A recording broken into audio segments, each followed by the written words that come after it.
Let's make this episode a special one by just being ourselves and loving ourselves just the way we are. Let go. Today, November the 28th, Thursday, we have The View. We're going to do the first segment. I don't know what the hell they're talking about. Let's go. Let's find out. I have chat in the background. People over today, Thanksgiving, holiday. So let's go. If y'all hear anything in the back, that's them. Only have an hour show. Thank you. We love y'all. But listen, you have been an extraordinary audience for us over these last couple of months. And thank you all for coming and still wanting to come and see what we have to say about whatever we're talking about. Sometimes it's silly, sometimes it's not. But thank you all. So yesterday, Most of the time, silly. Vice President Harris gave her concession speech with a message about the future and a reminder of how democracy is supposed to work. Take a look. Earlier today, I spoke with President-elect Trump and congratulated him on his victory. I also told him that we will help him and his team with their transition. See, these are the things that I don't understand. If he was such a threat to the United States, why are you helping him? If he was so deranged and such a Hitler, why are you helping him to take out those actions like you say he is Hitler? So think about that, 6 million people. And that we will engage in a peaceful transfer of power. We owe loyalty not to a president or a party, but to the Constitution of the United States. To the young people who are watching, it is okay to feel sad and disappointed. But please know it's going to be okay. You have power, and don't you ever listen when anyone tells you something is impossible because it has never been done before.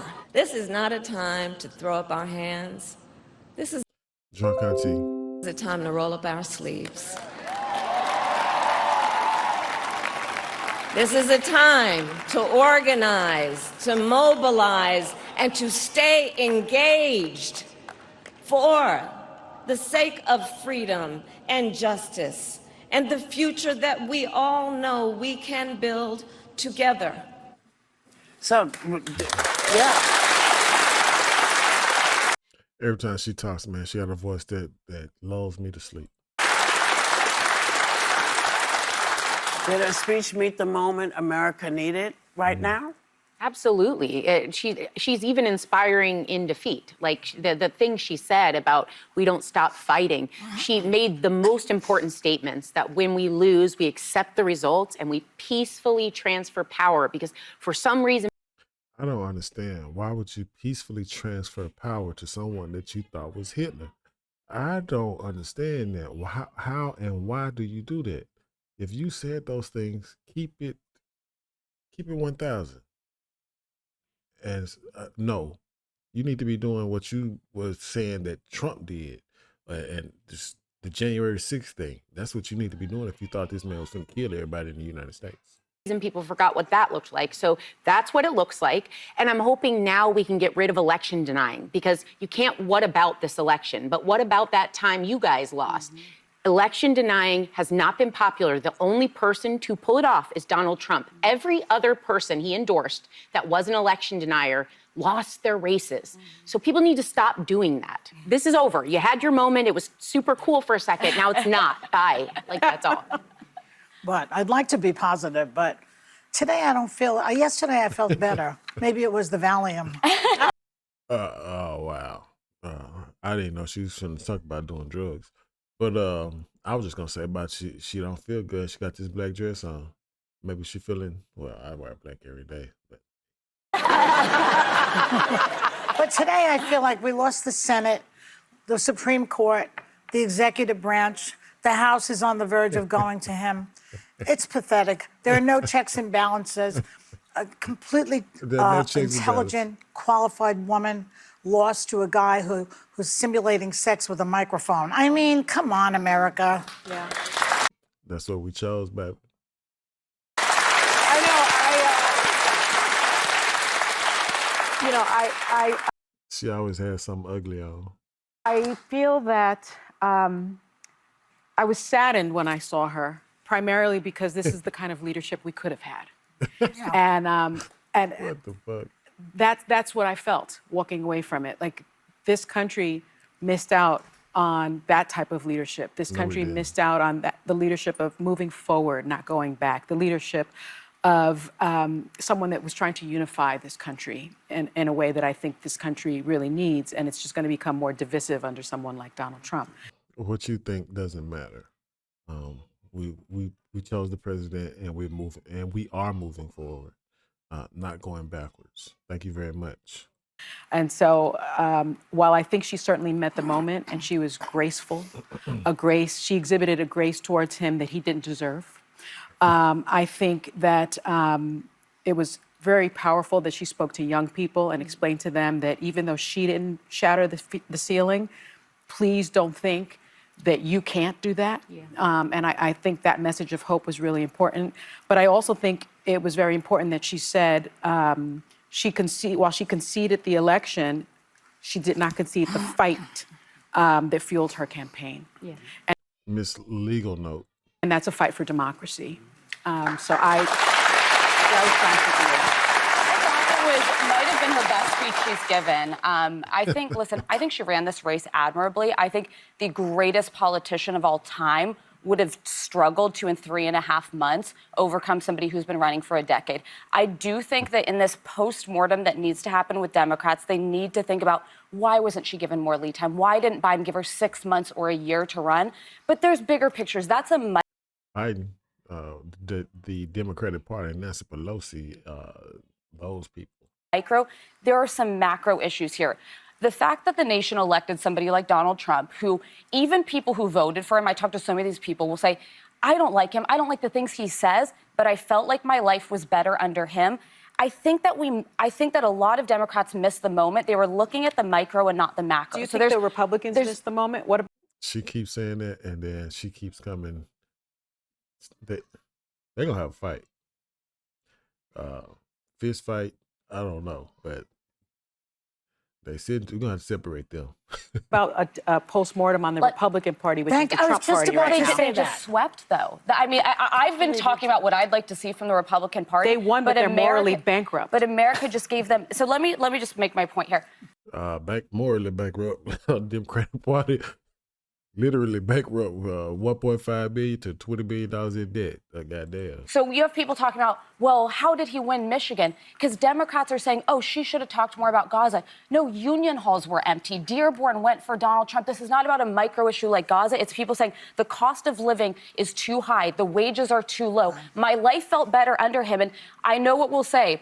Well, Goldman Sachs says the economy will do better under her. The analysts at UPenn and Wharton. Well, we'll see. Nobody who is struggling to make ends meet at the table, like how am I going to pay this bill, cares what Wharton professors say about the economy. With misinformation and disinformation. Let me. She does not fucking get it. Like she's stuck on stupid. Like for real. And just one more thing I want to say: this issue of abortion, which I know she gremlin looking at. Hold up, the pretty gremlins, not the ugly gremlins. The pretty gremlins. Cause I don't want no bullying, no strikes. Pretty gremlin. She's a pretty gremlin. Which I hope we can unpack more. There are a lot of women who cared about abortion, but they were in states like Pennsylvania where they don't have an ultra-restrictive abortion law. They were voting more because they're like pocketbook issues matter more than if a woman in Alabama is able to get an abortion. But they're going to do worse under a Trump administration. The only people that are going to do well are the millionaires and the billionaires. And finally, we talk a lot about these different demographics and these assumptions of where they're going to go. Latinos in Texas, a district that's 97% Latino, went 75 percentage points for Donald Trump. Why? Misogyny. It's on the border. The border crisis is on their doorstep. And they were begging people to care about it for years. Misogyny we need to take some lessons. That's what that was. The lessons are not Knock, misogyny. knock. Who's there? Oh my gosh, it's Whoopi. I would be sorry. Oh, this is a rerun. I still didn't talk about this. The only thing I want to point out, people did what they did, and they will reap whatever benefits they're going to get. However, let's talk about the real stuff. Your pocketbook's bad, not because the Bidens did anything, not because Bidenomics, what? the economy is bad.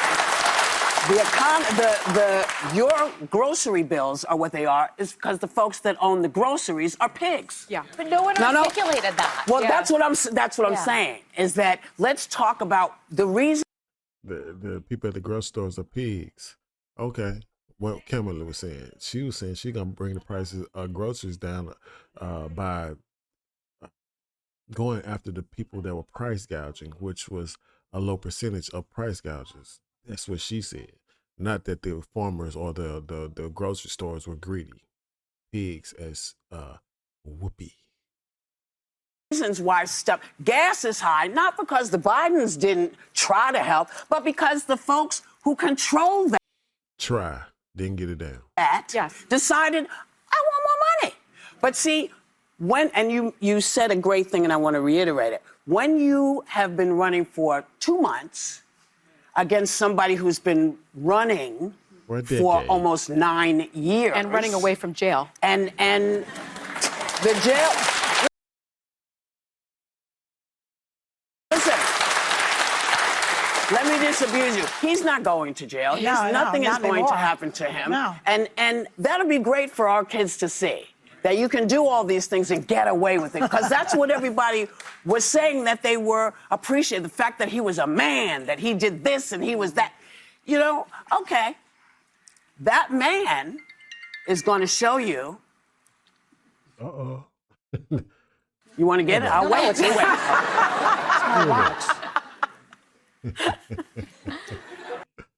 So unprofessional. How does she do something like that? Something Trump would do. Let her tell it. We have to be able to laugh at She got that looking stupid. something. With these feathers, how can I laugh? Listen. All right, that's the first funny shit she'd have said, because that shit was ugly. It's gonna be whatever it's Looking like Big Bird, a big crow.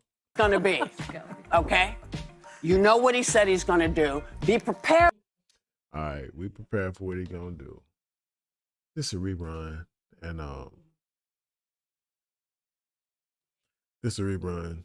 I forgot what show. I seen it, but I never did cover the episode. So this is Thanksgiving, the holiday, and I hear kids, and somebody's trying to get in here, but I'm recording. So happy holidays to everyone. Like, share, comment, subscribe to the channel if you find any of this information valuable. Like always, love yourself. Treat yourself. Don't beat yourself. Love yourself. Holla.